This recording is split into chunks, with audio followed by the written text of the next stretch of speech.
പാതിവില തട്ടിപ്പ് കേസിൽ വിപുലമായ അന്വേഷണത്തിലുള്ള തീരുമാനം വരുന്നു. ADGPമാർ മുഖ്യമന്ത്രിയുമായി കൂടിക്കാഴ്ച നടത്തി. ക്രൈംബ്രാഞ്ച് നേരിട്ട് അന്വേഷിക്കണമെന്നതാണ് യോഗത്തിലെ നിർദ്ദേശം.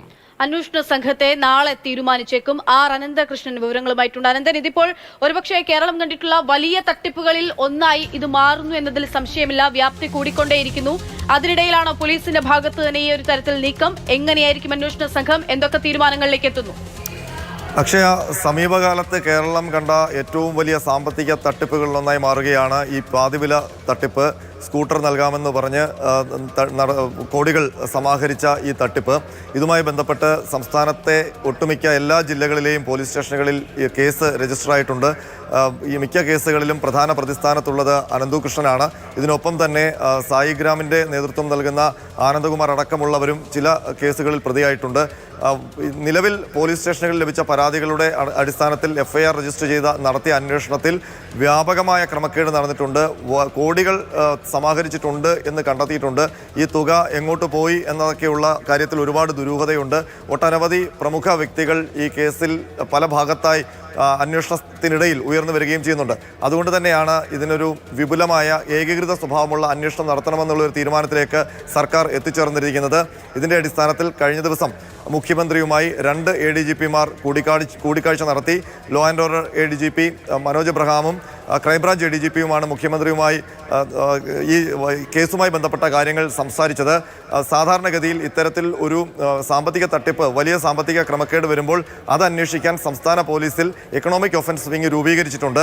മുഖ്യമന്ത്രി ADGPമാരോട് നിർദ്ദേശിച്ചത് നിലവിൽ ഈ കേസിൻ്റെ വ്യാപ്തിയും ഗൗരവവും കണക്കിലെടുത്ത് അത് എക്കണോമിക് ഒഫൻസ് വിങ്ങിന് നൽകേണ്ട കാര്യമില്ല, അത് ക്രൈംബ്രാഞ്ച് തന്നെ മേൽനോട്ടം നൽകിക്കൊണ്ടുള്ള ഒരു വിപുലമായ അന്വേഷണം വേണമെന്നാണ് മുഖ്യമന്ത്രി നിർദ്ദേശിച്ചത്.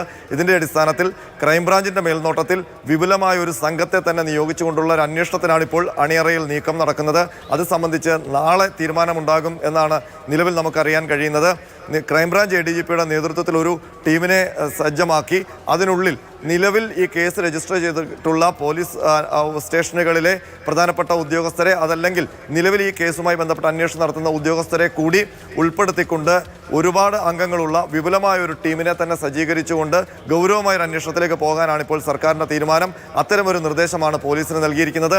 അതിൻ്റെ അടിസ്ഥാനത്തിൽ ക്രൈംബ്രാഞ്ചിൻ്റെ സ്പെഷ്യൽ ടീമിനൊപ്പം നിലവിൽ കേസ് രജിസ്റ്റർ ചെയ്തിട്ടുള്ള അല്ലെങ്കിൽ അന്വേഷണം നടത്തുന്ന ഉദ്യോഗസ്ഥരെ കൂടി ഉൾപ്പെടുത്തിക്കൊണ്ട് വ്യാപകമായ ഒരു അന്വേഷണം നടത്താൻ തന്നെയാണ് ഇപ്പോൾ തീരുമാനിച്ചിരിക്കുന്നത്. പ്രത്യേക ടീമിലേക്കും ഉന്നത പോലീസ് ഉദ്യോഗസ്ഥർ അതിന് മേൽനോട്ടം നൽകുന്ന തീരുമാനത്തിലേക്കും എത്തുമ്പോൾ ഈ പ്രതികളുടെ കാര്യത്തിൽ ഇപ്പോൾ ഒരു വ്യക്തത ഉണ്ടായിട്ടുണ്ടോ? വിവിധ ഇടങ്ങളിലെ വിവിധ കേസുകളിൽ എത്ര രൂപയുടെ തട്ടിപ്പാണിത്? ഈ രാഷ്ട്രീയ നേതാക്കൾ ഉൾപ്പെടെ പലരും ഈ തട്ടിപ്പിൽ അറിഞ്ഞോ അറിയാതെയൊക്കെ ഭാഗമായിട്ടുണ്ട് എന്ന റിപ്പോർട്ടുകളാണ്. അക്കാര്യങ്ങളിലൊക്കെ കൂടുതൽ സ്ഥിരീകരണം ആവശ്യമാണ്. ഇയാളിൽ നിന്ന് ബെനാമി പേരിൽ പണം വാങ്ങിയ ആളുകളുണ്ട്, ഇയാളിൽ നിന്ന് നേരിട്ട് പല ആവശ്യങ്ങൾ പറഞ്ഞ് പണം വാങ്ങിയ ആളുകളുണ്ട്. ഇങ്ങനെ പണം വാങ്ങിയ ആളുകളുടെയൊക്കെ പട്ടിക തയ്യാറായിട്ടുണ്ട്. ഇവരുമെല്ലാം പ്രതിയായി മാറുമോ? രതീഷ്, നിലവിൽ ഈ കേസിൻ്റെ ഒരു പ്രതിസന്ധി എന്ന് പറയുന്നത് ഈ കേസുമായി ബന്ധപ്പെട്ട് സംഭവം അല്ലെങ്കിൽ തട്ടിപ്പിൻ്റെ രീതി ഒന്നാണെങ്കിലും തട്ടിപ്പിൻ്റെ പിന്നിൽ പ്രവർത്തിച്ച പ്രധാന വ്യക്തി ഒരാളാണെങ്കിലും ഈ കേസിൻ്റെ അന്വേഷണത്തിൽ ഒരു ഏകീകൃത സ്വഭാവമില്ല. നിലവിൽ അതത് സ്ഥലങ്ങളിൽ ലഭിച്ച പരാതികളുടെ അടിസ്ഥാനത്തിൽ അതത് പോലീസ് സ്റ്റേഷനുകളിലാണ് കേസ് രജിസ്റ്റർ ചെയ്ത് അന്വേഷണം മുന്നോട്ട് വന്നിരിക്കുന്നത്. അതിനൊപ്പം തന്നെ ആ പരാതികളിൽ പറഞ്ഞിരിക്കുന്ന ആൾക്കാരെ കേന്ദ്രീകരിച്ച് അല്ലെങ്കിൽ അവരെ പ്രതിസ്ഥാനത്ത് നിർത്തിക്കൊണ്ട് ഇപ്പോൾ പെരിന്തൽമണ്ണ MLA പ്രതിയാകുന്നു, ആനന്ദകുമാർ പ്രതിയാകുന്നു, അനന്തകൃഷ്ണൻ കോമണായി എല്ലാ കേസിലും പ്രതിയാകുന്നു.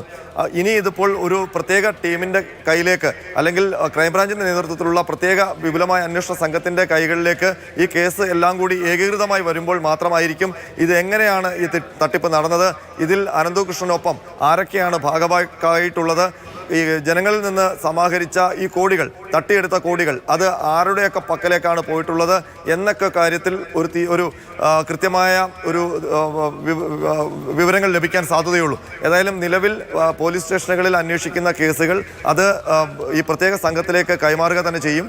നാളെയോടെ തന്നെ ഈ പ്രത്യേക സംഘം സംബന്ധിച്ചുള്ള ഉത്തരവ്, സർക്കാർ ഉത്തരവ് പുറത്തിറങ്ങും. ആ സംഘത്തിൽ ആരൊക്കെ സർക്കാർ ഉത്തരവ് വരും, ആരൊക്കെയായിരിക്കും പ്രധാനപ്പെട്ട ഉദ്യോഗസ്ഥർ ആ സംഘത്തിൽ നിന്നൊക്കെ വളരെ പ്രധാനമാകുകയാണ്. ഇപ്പോൾ പുതിയ വിവരങ്ങൾ വരുന്നു, പുതിയ തീരുമാനം ഈ കേസിന്റെ അന്വേഷണവുമായി ബന്ധപ്പെട്ട് വരുന്നു.